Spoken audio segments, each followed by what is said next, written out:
Shalom, shalom, bien-aimés frères dans le Seigneur.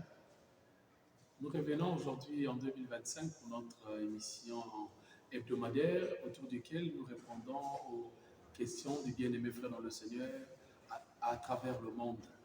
Et c'est vrai que depuis un bon bout de temps, nous n'avions pas été là, mais nous disons encore une fois de plus, tout concourt au bien à ceux qui aiment l'Éternel. Donc, avant toute chose, nous allons encore une fois de plus rendre grâce au Seigneur Jésus-Christ qui nous a donné cette opportunité d'être là encore avec nous. Seigneur Jésus-Christ, nous disons encore un très grand merci. Père Céleste, toi qui nous as donné cette opportunité d'être encore là au lieu de gloire, nous te bénissons, Seigneur au Père, et te recommandons ce moment où Dieu vient coordonner, vient diriger Saint-Esprit en notant ici, Père de grâce, au Dieu, tout ce qui n'est pas de toi. Nous te prions, Seigneur au Père, d'être au centre de tout. Et que Jésus-Christ, que cette parole, Seigneur au Père de grâce, au Dieu de gloire, soit ici une sémence au Dieu de gloire qui tombera sur une bonne terre au Dieu de gloire et qui portera du fruit par le nom du Seigneur Jésus-Christ. Ainsi nous avons demandé et prié. Amen. Alors, bien mes frères dans le Seigneur, comme il en est donc par la grâce de Dieu de coutume, nous avons reçu deux questions de bien-aimés frères dans le Seigneur que nous allons essayer un peu de donner satisfaction aujourd'hui par des réponses scripturaires par la grâce du Seigneur. La première stipule, quelle est la place de la coutume dans la vie d'un chrétien? La deuxième, le chrétien né de nos vies, peut-il s'affranchir des coutumes de sa famille ou de son ethnie? Bien. Primons, il faut d'abord que nous puissions comprendre, bien mes frères le Seigneur, qu'est-ce qu'on entend par la coutume. D'une manière simple, la coutume est une pratique traditionnelle chez un peuple, une manière d'agir.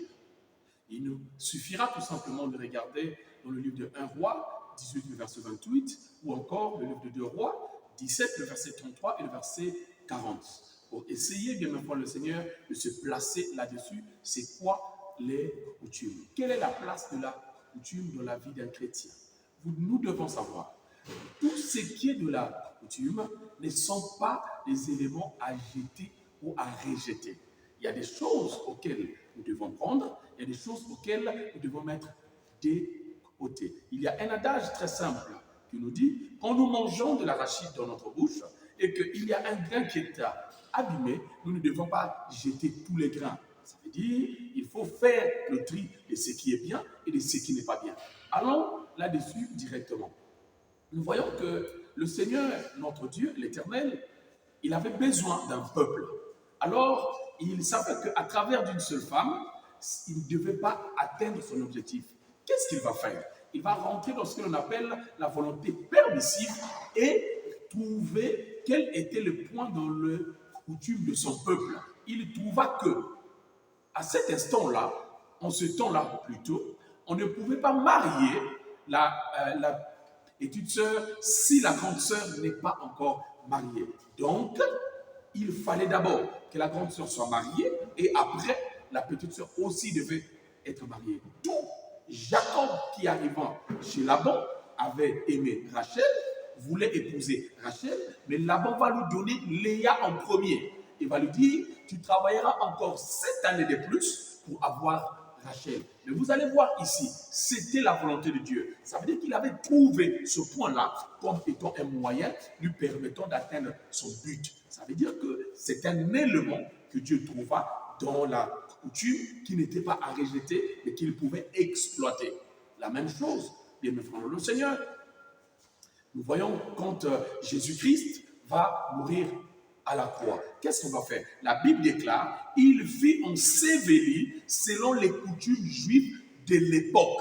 Voyez-vous, il a été enseveli selon les coutumes juives de l'époque. D'où, bien me frères, le Seigneur, tout ce qui s'est articulé autour de la mort de Christ répondait aux coutumes de l'époque. Donc, dans les coutumes, il n'y a pas, tout n'est pas à rejeter. Il y a des éléments qui sont à l'intérieur, qui nous servira et qui nous servira toujours. Déjà, regardons-le quand nous nous marions.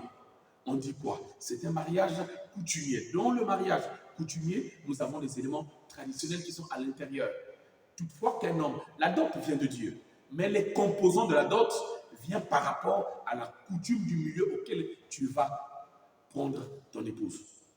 Voilà pourquoi vous remarquerez que, tel que nous sommes ici au Congo-Brazzaville, si tu prends une femme du Nord ou tu prends une femme du Sud, il y a des choses que tu ne retrouveras pas. Il y a des choses que seuls ceux du Nord demanderont, il y a des choses seuls ceux du Sud aussi demanderont. Voyez-vous, ça veut dire qu'il y a des éléments dans la coutume qui, ici, il ne faut pas prendre cela comme étant un concept dérisoire où tout est négatif à l'intérieur. Non, il y a des éléments à l'intérieur qui nous servira et qui servira toujours au fil du temps de notre existence, bien que nous n'allons pas nous éloigner de la parole du Seigneur et de la volonté de Dieu. Ça veut dire qu'il y a des éléments à l'intérieur de la coutume qui marchera toujours avec nous. Tel que nous voyons, parlons-en par exemple de la circoncision.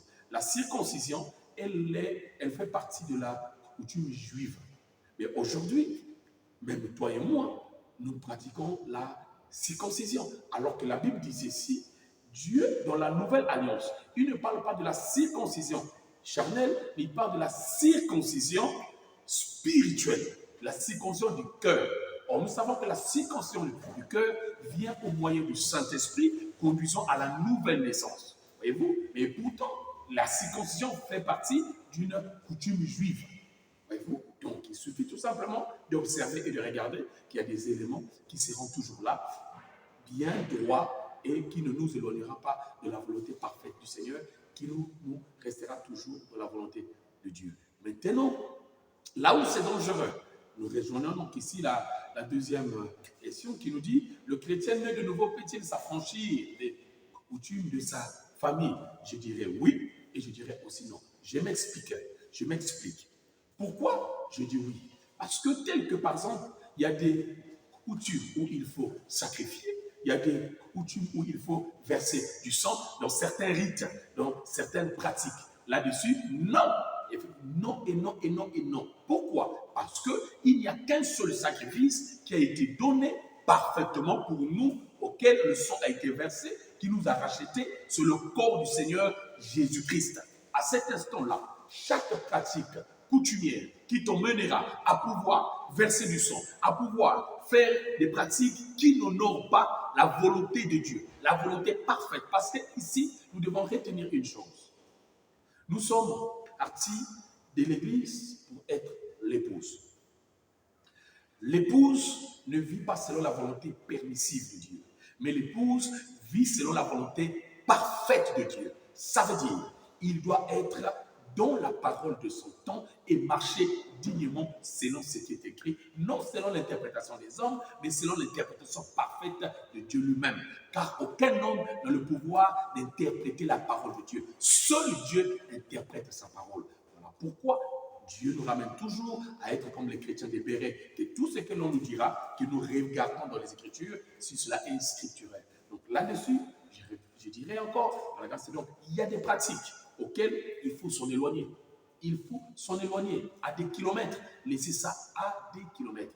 Par contre, il y a des pratiques dans la coutume qui resteront toujours là et que nous allons marcher avec.